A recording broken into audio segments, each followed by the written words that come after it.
Cokrofigur Nongki edukatif bareng Cokrofigur inspiratif. Kali ini kita ada di salah satu segmen dalam YouTube channel Universitas Cokro Aminoto Yogyakarta, yaitu Cokrofigur Nongki edukatif bersama Cokrofigur inspiratif. Dan membersamai saya sudah ada salah satu sosok inspiratif dari Universitas Cokro Aminoto Yogyakarta, yang tentunya kalian semua sudah kenal karena beliau ini sering kali diundang dalam event-event kampus. Siapakah beliau? Ini dia. Selamat datang Bapak Farid Iskandar, SH, SHIMH, Wakil Rektor 3 Universitas Cokro Aminoto Yogyakarta. Selamat datang Pak. Ya. Say hello pada Sobat Cokro. Assalamualaikum warahmatullahi wabarakatuh. Waalaikumsalam warahmatullahi wabarakatuh. Bapak Farid, apa kabar? Siap, alhamdulillah. Baik, Mas Firdaus. Baik Bapak Farid, kita akan ngobrol-ngobrol tentunya dalam beberapa menit ke depan. Jangan lupa like, komen, share, dan subscribe ya Sobat Cokro. Terima kasih. Baik, sebelum kita ngobrol yang lebih jauh tentang tema-tema yang mungkin akan lebih berat, sebenarnya saya dan mungkin juga Sobat Cokro di luar sana pasti pengen tahu tentang suatu hal yang ini belum ada di konten manapun, by the way, pastinya eksklusif di YouTube channel Universitas Cokro Aminoto Yogyakarta di konten Cokrofigur. Bisa diceritakan Pak tentang masa kecil Bapak terlebih dahulu? Terima kasih Mas Firdaus. Jadi saya berasal dari salah satu kampung di Flores, berdekatan dengan Labuan Bajo. Nah, saya lahir dan besar di sana. SD, SMP saya jalani di Labuan Bajo. Lalu kemudian setelah SMA saya bergeser ke Nusa Tenggara Barat, tepatnya di Kota Bima.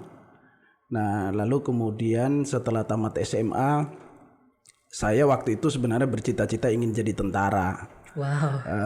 Tetapi karena ada kerusuhan mahasiswa di tahun 98 reformasi, kemudian orang tua saya memberi masukan kepada saya bahwa alangkah baiknya kuliah saja.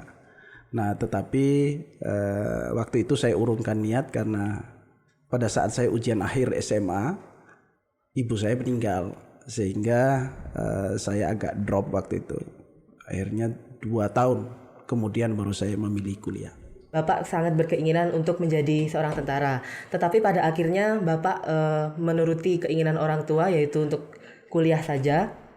Apakah di tengah-tengah perjalanan itu sebenarnya ada keterpaksaan dalam menjalani sesuatu yang sebenarnya itu bukan berasal dari hati yang awalnya itu ya Pak?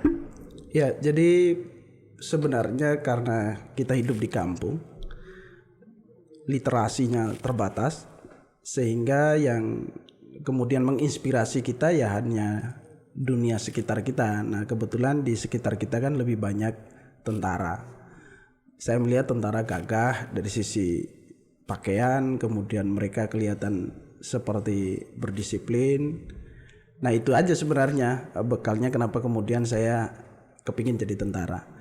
Nah, pada saat orang tua memberi saran dan nasihat, memang ini jadi problem tersendiri karena ada beberapa sarjana di tempat saya kebetulan waktu itu nasibnya kurang baik, sehingga tidak ada yang menginspirasi saya atau memotivasi saya kalau jadi sarjana itu hidupnya akan sukses loh gitu. Nah, karena memang ruang lingkupnya terbatas, literasinya juga terbatas. Nah, tetapi waktu itu saya hanya berpikir bahwa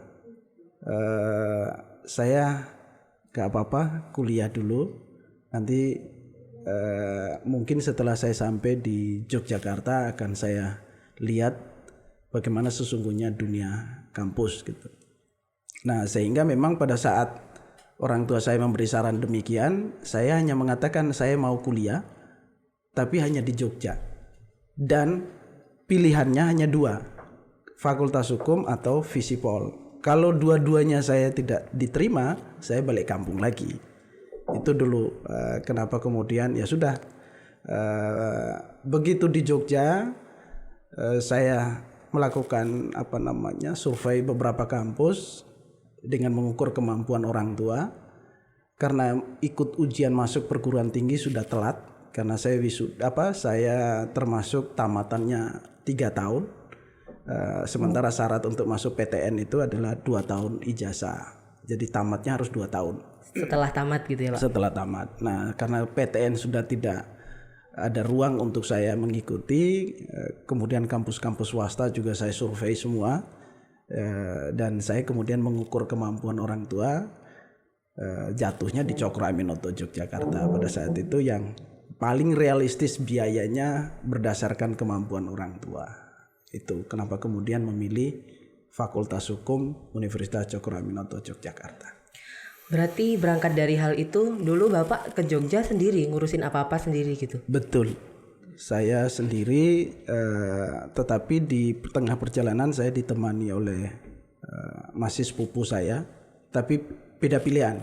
Saya masuk ke Universitas Cokro Aminoto, saudara saya masuk di salah satu kampus PTS di Jogja. Jadi beda kampus, kemudian kita berpisah juga menjadi beda kos gitu. Masing-masing berjalan sendiri, berjuang sendiri. Wah, begitu sangat berat sebenarnya kalau saya simpulkan gitu. Jadi seorang dari kampung yang awalnya belum pernah kemana-mana ibarat kata, tapi ya demi cita-cita, demi impian harus memberanikan diri, harus menjobrak resiko yang ada hingga sampailah Bapak di Universitas Cokro Aminoto Yogyakarta. Betul. Kemudian Bapak kan alumni Fakultas Hukum ya? Iya. Kenapa dari dulu bercita-citanya hukum atau visipol tadi? Kenapa kalau tidak hukum tidak gitu? Ya. Jadi salah satu momen di mana saya nongkrong pada kelas 3 SMA di Bima itu, secara tidak sengaja sebenarnya saya nongkrong dengan salah satu pengacara pada saat itu. Nah, saya kemudian merasa tertarik untuk mengobrol dengan yang bersangkutan, walaupun tidak hanya beliau yang ada di situ, tapi saya kok merasa tertarik untuk berdiskusi beberapa hal yang menurut saya butuh jawaban. Nah, dari diskusi itu saya kok tertarik, terinspirasi dengan cara beliau menjelaskan begitu baik, sesuai dengan apa yang saya inginkan, sehingga saya terlintas di pikiran, menarik juga ini profesi gitu. Nah, sehingga waktu itu pilihan saya, ya saya masuk Fakultas Hukum itu tujuannya ingin jadi lawyer atau pengacara.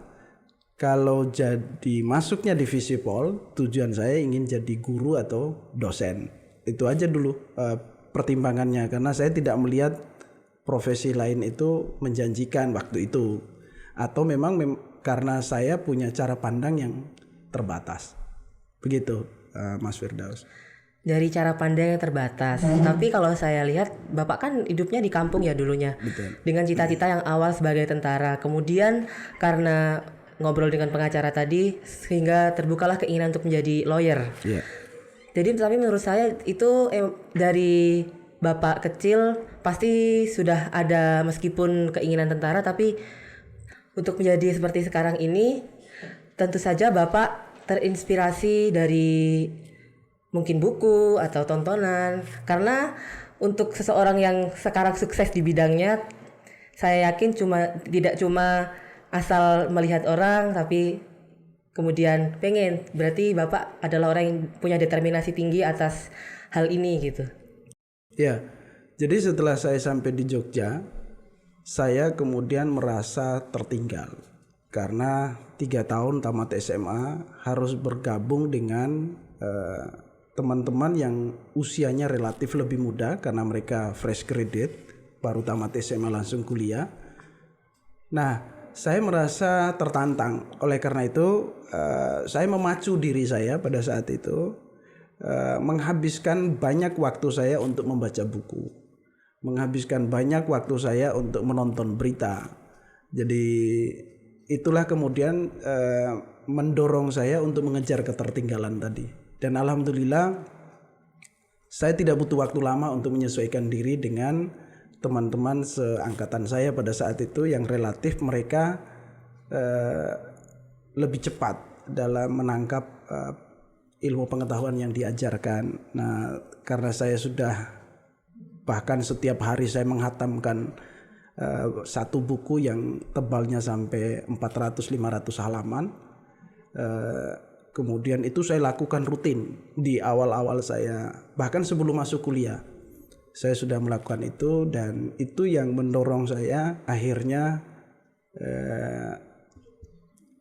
pengetahuannya bisa melakukan penyesuaian gitu. Silahkan juga diminum Pak. Baik, terima kasih. Wah ini. Dan ini Sobat Cokro bisa dijadikan inspirasi khususnya untuk anak hukum dan umumnya untuk semua yang menonton channel ini. Jadi ketekunan dan juga keinginan yang dalam untuk meraih cita-cita. Kemudian dalam kehidupan perkuliahan itu dari Bapak yang kemudian tadi dari kampung merantau sendiri, kemudian mencari tempat sendiri, itu bagaimana Pak? Bagaimana Pak kehidupan perkuliahannya? Apakah kerja atau dari orang tua? Ya, jadi saya masuk di Jogja itu tahun 2000. 2000 itu kalau nggak salah bulan Juli. Jadi kuliah itu belum aktif karena kuliah itu baru aktif sekitar September. Nah, saya tadi ngisi waktu pada saat awal-awal di mana saya ke Jogja itu dengan membaca buku. Nah, begitu saya mendaftar kuliah, dulu Universitas Cokro Aminoto itu punya namanya program double degree. Double di mana menggabungkan antara Fakultas Hukum dan Fakultas Agama Islam, dalam hal ini Prodi Ahwalus Syariah, dan Fakultas Ekonomi dengan Ahwalus Syariah. Jadi kuliahnya digabung. Nah, saya waktu itu berpikir kalau saya hanya ngambil Fakultas Hukum, saya juga perlu kontrol dengan menggunakan hukum Islam. Maka saya berpikir waktu itu saya ngambil yang double degree tadi. Jadi ngambil Prodi Syariah, Ahwalus Syariah atau Hukum Keluarga, kemudian ngambil juga Fakultas Hukum yang Hukum Nasional, Hukum Positif gitu. Nah, sehingga saya jalani 2 kuliah itu. Nah, saya kemudian karena mungkin sudah termotivasi sebelumnya untuk memilih Fakultas Hukum, sehingga saya bersungguh-sungguh memang belajar, kemudian kuliahnya aktif. Lalu pada semester 3 saya mulai aktif di organisasi. Setelah saya menyelamatkan indeks prestasi saya di semester 1 dan semester 2 itu di atas 3. Maka semester 3 saya mulai aktif di organisasi di intrakampus. Nah, kagetnya di semester 3 saya pertama kali bergabung program program double degree ini tadi itu berdiri sendiri sehingga ada badan eksekutif mahasiswanya. Nah, karena teman-teman bersepakat mendirikan badan eksekutif mahasiswa program ganda namanya, sayalah orang pertama yang didapuk menjadi ketua badan eksekutif mahasiswa program ganda itu dulu. Luar biasa. Jadi memperjuangkan konsepnya, kemudian dipasrahi untuk memimpin BEM program ganda namanya. Perdana langsung jadi ketua ya Pak? Betul. Saya boleh minta tipsnya Pak untuk membagi waktu antara program perkuliahan, terus organisasi, kemudian apalagi jadi pengurus inti gitu Pak? Ya, dulu badannya kurus. Itu resiko karena jarang tidur, makan juga tidak teratur karena pagi sampai siang itu saya manfaatkan untuk kuliah. Terkadang kalau tidak ada jam kuliah, saya kemudian aktif di organisasi. Nah, sore hingga malam itu saya habiskan waktu untuk aktif di organisasi sekaligus membaca buku. Kenapa kemudian membaca buku itu menjadi pilihan buat saya pada saat itu adalah karena kalau aktif di organisasi tidak membaca buku, maka yang kita bicarakan di organisasi itu tidak memiliki kualitas. Tetapi kalau kita hanya baca buku tanpa aktif di organisasi, maka apa yang kita baca itu hanya kita nikmati sendiri. Padahal rumus hidupnya adalah Anda atau kita semua harus memberi manfaat. Nah, sehingga waktu itu saya berpikir saya aktif di organisasi, tetapi saya juga untuk meningkatkan kualitas apa yang saya sampaikan di organisasi, maka perlu terus membaca buku. Nah, makanya dulu kita itu koleksi buku itu seperti kompetisi. Jadi kalau di kamarnya tidak ada bukunya, itu pasti sudah diejek temen itu, dibullying itu ya, sama Pak. teman, kalah pamor gitu. Tapi kalau di kamarnya ada rak buku dan bukunya berjubel-jubel gitu, maka bisa dipastikan dia punya wawasan yang luas. Demikian. Berarti dengan itu mengorbankan misalkan waktu untuk bermain atau mungkin jalan-jalan gitu, atau justru memang Bapak enjoy dengan hal itu? Ya, karena dulu memang tidak pernah berpikir untuk bermain. Jadi lucunya, kenapa saya tidak memilih banyak bermain? Karena duitnya terbatas. Saya hanya berpikir kalau saya banyak main, maka cost-nya menjadi tinggi.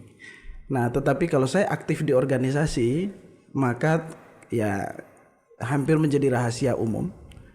Kalau aktif di organisasi ada kegiatan, dalam tanda petik kita bisa makan gratis. Benar. Kita bisa snack gratis.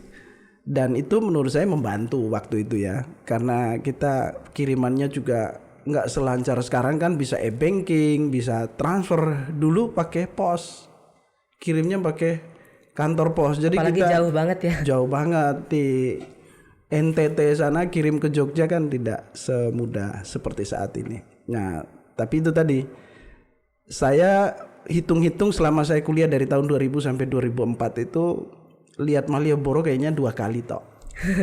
Jadi lihat Prambanan sekali, Borobudur nggak pernah, Parangtritis kayaknya 2 kali, itu juga karena ada acara. Jadi hampir jarang refreshing. Mungkin waktu itu kalau dilihat wajah saya pada saat itu dan sekarang lebih tua dulu ketimbang sekarang, karena kurang refreshing. Gitu. Jadi yang bisa saya petik dan mungkin harusnya saya amalkan juga itu tahan untuk menggunakan waktu, tahan untuk menggunakan waktu pada hal-hal yang kurang bermanfaat, tahan main, tahan biaya. Kita ini hidup dari uang orang tua, ada beasiswa juga. Jadi ya pintar-pintarnya kita dalam memanage dan menahan hawa nafsu untuk melakukan sesuatu yang sebenarnya kurang perlu. Begitu. Saya juga masih belajar ya, Pak. Ya apa-apa. Kemudian dari kuliah tersebut yang berjalan 4 tahun, benar? Betul.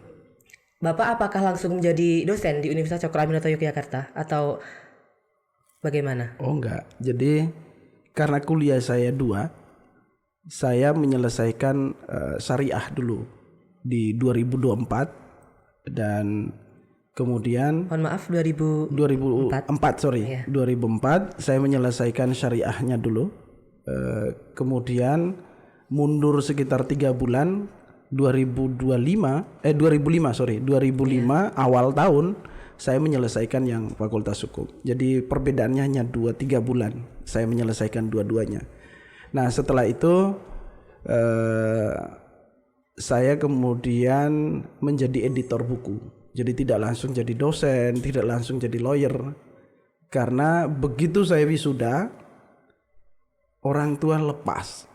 Tidak lagi mengirim uang, tidak lagi memberikan biaya apapun untuk saya di Jogja. Jadi memang betul-betul saya harus berjuang sendiri, mandiri.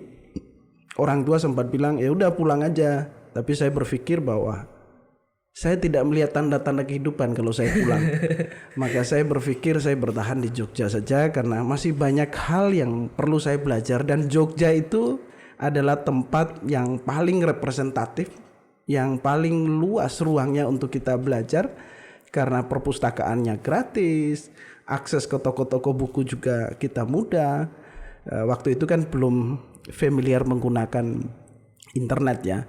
Jadi kita lebih banyak dengan cara mendatangi toko buku. Dulu terkenal dengan toko buku shopping gitu, yang sekarang jadi taman budaya kalau nggak salah, atau taman yang sekarang jadi tempat wisata anak-anak itu. Nah, aktivitas kita lebih ke situ ya. Jadi memperbanyak membaca, banyak berdiskusi.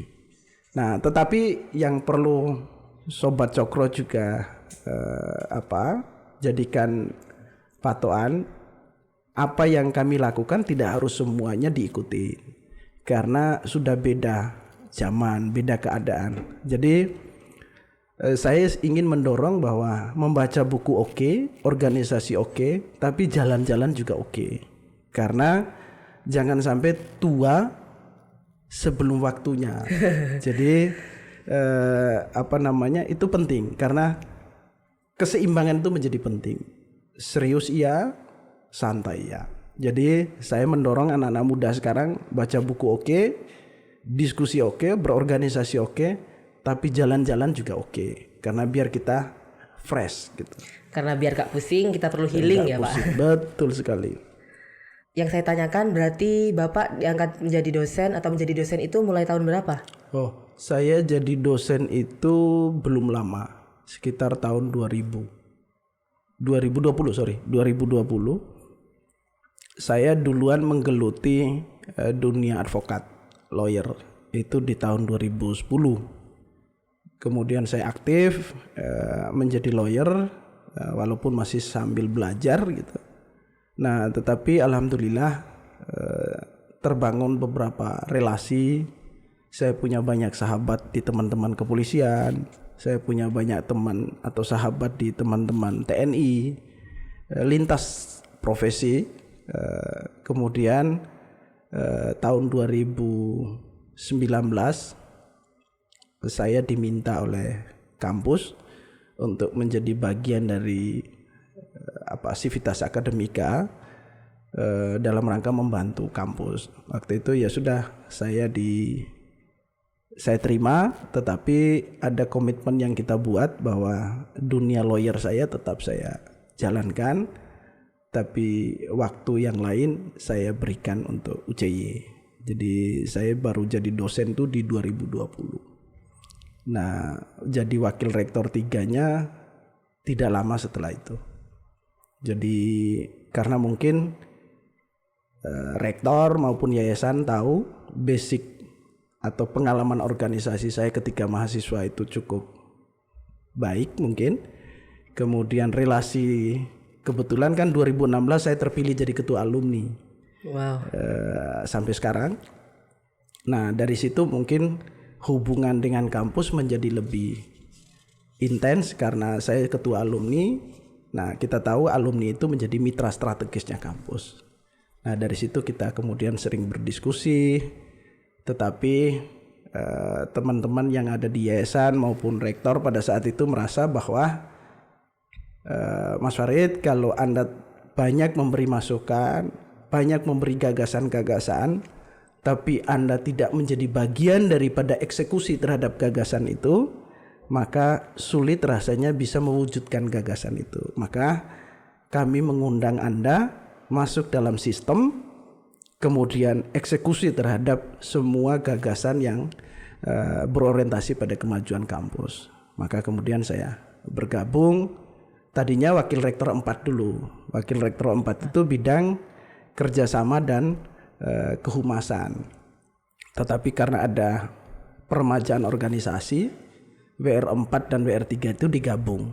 Maka WR3 pada saat itu Pak Nasruddin sepakat kembali ke fakultas menjadi dekan. Nah, saya yang kemudian melanjutkan kepemimpinan di WR3 hasil penggabungan antara bidang kerja WR3 dan WR4. Sehingga praktis saya sudah menjalani sekitar 3 tahun sampai dengan saat ini. Sobat Cokro, itu tadi ngobrol-ngobrol kita mulai dari perjalanan beliau Bapak Farid dari awal masih kecil, masih di kampung, kemudian perjalanannya untuk membangun cita-cita perjuangan beliau, kemudian sampai akhirnya sudah jadi seperti sekarang, dan juga keterangan-keterangan tentang BKHK juga sudah kami dan juga keterangan-keterangan dari BKHK sudah dijawab oleh beliau. Saya rasa cukup sekian dari ngobrol-ngobrol kita pada hari ini. Banyak sekali insight yang bisa kita ambil, banyak sekali manfaat yang tentu saja untuk membangun masing-masing dari kita, Sobat Cokro semuanya. Bapak Farid, saya menyampaikan terima kasih yang sebesar-besarnya sekali Mas lagi. Firdaus. Dan sebelum ditutup, mungkin ada suatu pesan yang mungkin bisa Bapak sampaikan kepada Sobat Cokro Jadi semuanya. oleh karena itu kepada adik-adikku mahasiswa, jangan jenuh, tetap semangat. Apa yang Anda perbuat hari ini menentukan masa depanmu. Terima kasih. Luar biasa, quote of the day, apa yang kamu perbuat hari ini menentukan masa depanmu. Silakan dicatat semua Sobat Cokro ya. Baik Bapak, kami juga ada sebuah souvenir yang kami siapkan khusus untuk tamu kita di Cokro Figur. Baik. Wah, ini warnanya Cokro Aminoto banget nih. Semoga bermanfaat meskipun yang kami berikan tidak bisa yang mahal atau mungkin sebaik itu gitu. Semoga bermanfaat. Amin amin. Insya Allah bermanfaat.